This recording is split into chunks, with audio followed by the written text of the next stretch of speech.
UDF-ൽ ചർച്ച ചെയ്യാതെ ബന്ധപ്പെട്ട മന്ത്രിയോട് പോലും ചോദിക്കാതെ എന്തിനാണ് ഇളവ് നൽകിയത്? ഈ ചോദ്യമാണ് പ്രതിപക്ഷം നിയമസഭയിൽ ചോദിച്ചത്. പ്രതിപക്ഷ ചോദ്യത്തിന് കൃത്യമായ മറുപടി പറയാൻ കഴിഞ്ഞില്ല ഭരണപക്ഷത്തിന്, പ്രത്യേകിച്ച് മുഖ്യമന്ത്രിക്ക്, ധനകാര്യ വകുപ്പ് കൈകാര്യം ചെയ്യുന്ന. സ്വാഭാവികമായി പ്രതിപക്ഷം സഭ വിട്ട് പുറത്തേക്കിറങ്ങി സഭ ബഹിഷ്കരിക്കുകയാണ് ചെയ്തത്. പുറത്തു വെച്ച് പ്രതിപക്ഷ നേതാവ് പിണറായി വിജയൻ മാധ്യമങ്ങളെ കണ്ടു.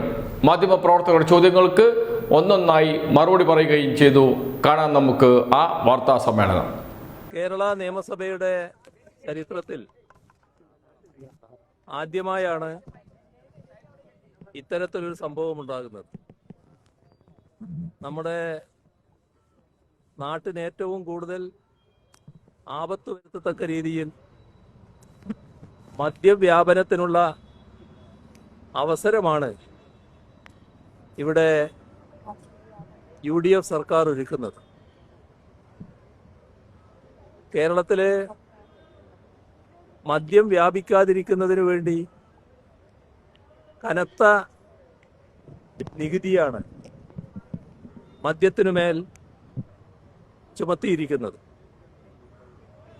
ഇവിടെ ഇപ്പോൾ ചെയ്തിരിക്കുന്നത് അങ്ങനെ ചുമത്തിയ മദ്യനികുതിയിൽ 130% ഇളവ് അനുവദിച്ചുകൊണ്ട് പുതിയ രീതിയിൽ മദ്യവ്യാപനത്തിനുള്ള സൗകര്യമാണ് ഒരുക്കുന്നത്.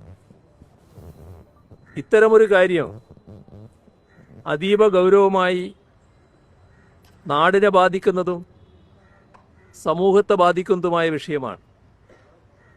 ഏതൊരു ഗവൺമെന്റ് ആയാലും ആ ഗവൺമെന്റിന് നേതൃത്വം കൊടുക്കുന്ന കക്ഷിയോ കക്ഷികളോ മുന്നണിയോ സ്വാഭാവികമായും ചർച്ച ചെയ്ത് വ്യക്തത വരുത്തിയതിന് ശേഷമാണ് ഇത്തരമൊരു കാര്യം വേണോ എന്ന് ഭരണം നടത്തുന്നവരുടെ തലത്തിൽ തീരുമാനിക്കുക. നാടിനെ സംബന്ധിച്ചിടത്തോളം ഇക്കാര്യത്തിൽ യാതൊരു സംശയവുമില്ല. കാരണം മദ്യനികുതി കുറച്ച് 130% നികുതി കുറച്ച് നാട്ടിൽ മദ്യമൊഴുക്കുന്നതിനോട് ഈ നാടിൻ്റെ ഭാഗമായുള്ള ആബാലവൃദ്ധം ജനങ്ങളും എതിർക്കും എന്നത് തന്നെയാണ് വ്യക്തം. പക്ഷേ അവരവരുടേതായ കാരണങ്ങളാൽ ഇത്തരമൊരു നികുതി കുറവ് മദ്യത്തിന് വരുത്തണമെന്ന് ഭരിക്കുന്ന കക്ഷിക്കോ മുന്നണിക്കോ തോന്നുന്നുവെങ്കിൽ അത് അവരുടെ തലത്തിൽ ചർച്ച ചെയ്യേണ്ടതാണല്ലോ. ഇവിടെ കാണുന്നത് ഇതേവരെ അത്തരമൊരു ചർച്ച ഇന്ന് കേരളം ഭരിക്കുന്ന UDF നടത്തിയിട്ടില്ല എന്നാണ്. മാത്രമല്ല, എക്സൈസ് വകുപ്പ് കൈകാര്യം ചെയ്യുന്ന മന്ത്രിയുടെ പാർട്ടി, മുഖ്യമന്ത്രിയുടെ പാർട്ടി, ആ പാർട്ടിയും ഇതുമായി ബന്ധപ്പെട്ട് ഒരു ചർച്ചയും നടത്തിയിട്ടില്ല എന്ന് തന്നെയാണ് വ്യക്തമാകുന്നത്. സാധാരണഗതിയിൽ ഇതുപോലൊരു പ്രധാനപ്പെട്ട വിഷയം മുന്നണി തലത്തിലോ പാർട്ടി തലത്തിലോ ചർച്ച ചെയ്യാതെ മന്ത്രിസഭയുടെ മുന്നിൽ പോയിനോ? മന്ത്രിസഭയും അറിയില്ല. ഇതെല്ലാം വിചിത്രമായൊരു കാര്യമാണ്. കേരളത്തിൽ ഇതേവരെ ഇത്തരമൊരു മദ്യ ഒഴുക്കിനുള്ള സാഹചര്യം ഒരു സർക്കാരും ഒരുക്കിയിട്ടില്ല എന്നുള്ളതാണ് നമ്മുടെ അനുഭവം. എന്താണ് ഇത്ര ധൃതി? എന്തുകൊണ്ടാണ് ഇത്ര കടുംപിടുത്തം ഇക്കാര്യത്തിൽ മുഖ്യമന്ത്രിയുടെ ഭാഗത്തുനിന്നുണ്ടായിരിക്കുന്നത്? നേരത്തെ ഈ പ്രശ്നം ചർച്ച ചെയ്തപ്പോൾ അന്ന് മുഖ്യമന്ത്രി വ്യക്തമാക്കിയിരുന്നത് ഞങ്ങൾ രാഷ്ട്രീയ തലത്തിൽ ചർച്ച ചെയ്തതിന് ശേഷം മാത്രമേ ഇതുമായി ബന്ധപ്പെട്ട നടപടികളിലേക്ക് കടക്കൂ എന്നാണ്.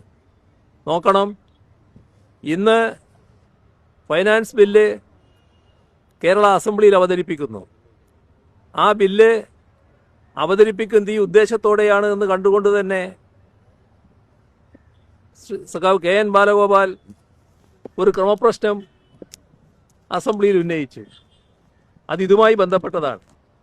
അതിന് മുഖ്യമന്ത്രി പറഞ്ഞ മറുപടി ഇത് നടപ്പാക്കാൻ പോകുന്നു എന്നുള്ള തരത്തിൽ തന്നെയാണ്. അപ്പോൾ നില വ്യക്തമാണ്. ഏത് എതിർപ്പുണ്ടായാലും ഇത് നടപ്പാക്കണമെന്ന വാശിയിലാണ്. എന്താണ് ഇത്ര വലിയ നിർബന്ധത്തിനും വാശിക്കും ഇടയാക്കിയത്?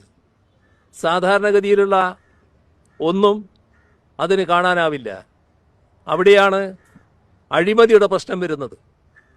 എന്താണ് ഈ കാര്യത്തിൽ ഗവൺമെൻറ്റിന് വ്യക്തമാക്കാനുള്ളത് എന്നത് ദുരൂഹമായിട്ടിരിക്കുകയാണ്. തീർത്തും ദുരൂഹമായ സാഹചര്യത്തിലാണ് ഇത്തരമൊരു നടപടിയിലേക്ക് കടന്നിട്ടുള്ളത്.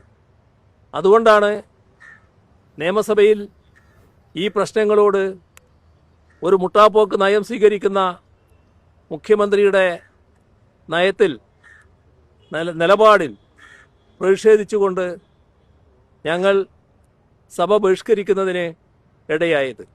കാരണം സഭയുടേതായ രീതിയിൽ അംഗീകരിക്കാൻ, സാധാരണ പാർലമെൻ്ററി നടപടിക്രമങ്ങൾ വെച്ച് അംഗീകരിക്കാൻ തയ്യാറാകുന്നില്ല എന്നതാണ്. എപ്പോഴും നിയമസഭയാണ് ഇത്തരം കാര്യങ്ങളിൽ പരമാധികാരിയായിട്ടുള്ളത്. നിയമസഭ ഇവിടെ ചെയ്തിരിക്കുന്നത് നിയമസഭയിൽ ഇങ്ങനൊരു കാര്യം കൊണ്ടുവന്ന് പിന്നെ എക്സിക്യൂട്ടീവിന് നടപ്പാക്കാനുള്ള അവകാശം കൊടുക്കുകയാണ്. അതിൻ്റെ പിന്നിലുള്ള സംഭവങ്ങൾ വേറെയുണ്ട്. ഏതായാലും നിയമസഭയുടെ മേലെ എക്സിക്യൂട്ടീവിനെ പ്രതിഷ്ഠിക്കാനുള്ള ഒരു ശ്രമം കൂടി ഇതിൻ്റെ ഭാഗമായി നടക്കുകയാണ്. അപ്പോൾ അതിലൂടെ വലിയ തോതിലുള്ള അഴിമതിക്ക് അവസരമൊരുങ്ങും എന്നതാണ് നാം കാണേണ്ടത്. കൃത്യമായ മദ്യത്തിൽ എപ്പോഴും ലേലം വിളിയാണല്ലോ നമ്മൾ കാണാറുള്ളത്. അതുമായി ബന്ധപ്പെട്ട കാര്യങ്ങൾ നമ്മുടെ നാട്ടിൽ വ്യാപകമാകാൻ പോകുന്നു എന്നതാണ്. അഴിമതിയുടെ തുടക്കം കുറിക്കുകയാണ്. തുടക്കത്തിൽ തന്നെ വൻ അഴിമതിയുമായിട്ടാണ് ആരംഭിക്കുന്നത് എന്നതാണ് ഞങ്ങൾ ഇത്തരമൊരു പ്രതിഷേധ രീതി സ്വീകരിക്കാൻ ഇടയാക്കിയത്.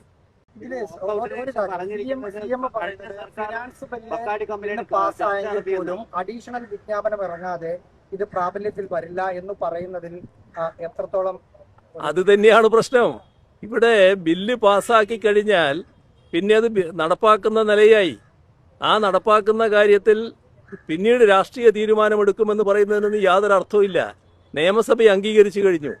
അതുമായി ബന്ധപ്പെട്ട് ഗവൺമെന്റിന് അംഗീകാരം കൊടുക്കുകയാണ്, നിങ്ങൾ നടപ്പാക്കിക്കോന്ന്. അപ്പോൾ ബന്ധപ്പെട്ട ആരാണോ അവര് അതുമായി ബന്ധപ്പെട്ട് തീരുമാനമെടുക്കുകയാണ് ചെയ്യുക. അവിടെയാണ് ഒളിച്ചുകളി വരുന്നത്. അതിനോടൊരു തരത്തിലും യോജിക്കാനാവില്ല. കപ്പാസിറ്റി നേരത്തെ കെ എൻ ബാലഗോപാൽ പറഞ്ഞ പോലെ അവിടെയാണ് അതിന്റെ പ്രസക്തി. അവിടെയാണ് പ്രസക്തി.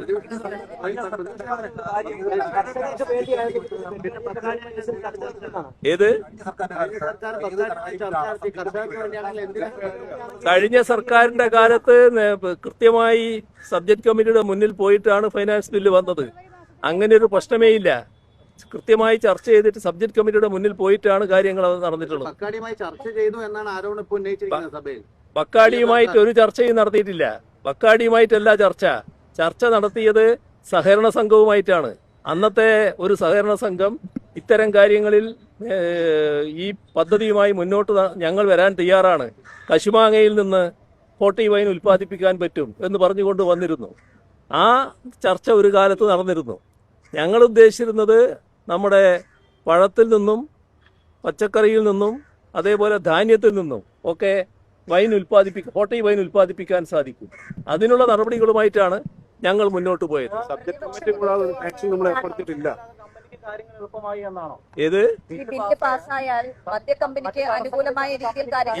ഈ ബില്ല് ഇങ്ങനെ പാസ്സാക്കി എടുത്താൽ നിയമപരമായിട്ട് അവർക്കൊരു അവകാശം കൊടുക്കലാണ് അതിന്റെ ഭാഗമായിട്ട് നടപടികൾ സ്വീകരിക്കുന്നതിന്. എന്നാൽ അവർക്ക് അവകാശം കൊടുക്കുന്നതിനേക്കാളും ഇവർക്ക് താല്പര്യമാണല്ലോ ഇത് നടപ്പാക്കാൻ. അതുകൊണ്ടാണല്ലോ ഇത്ര വാശിയോടെ നടപ്പാക്കാൻ പുറപ്പെടുന്നത്. അനുകൂലമായ ഒരു വിധി സമ്പാദിക്കാൻ പറ്റും. അത് അവരുടെ കാര്യം. നമ്മൾ കാണേണ്ടത് ഇവരെന്തിന് ഇത്ര ധൃതി കാണിക്കുന്നു എന്നാണ്. ഈ ഒരു ഗവൺമെന്റ്, ഒരു പുതുതായിട്ട് അധികാരത്തിൽ വന്നൊരു ഗവൺമെന്റ് ഇതേവരെ ഇല്ലാത്തൊരു നയം നടപ്പാക്കാൻ പുറപ്പെടുമ്പോൾ സ്വാഭാവികമായി നടത്തേണ്ട ചർച്ചകളും മറ്റ് ആലോചനകളും എല്ലാം മാറ്റിവെച്ച് എന്തേ എല്ലാരെയും ഇരുട്ടിൽ നിർത്തിക്കൊണ്ട് ഇത്തരമൊരു ഒളിച്ചു കടത്തൽ കൊണ്ടുവന്നത്?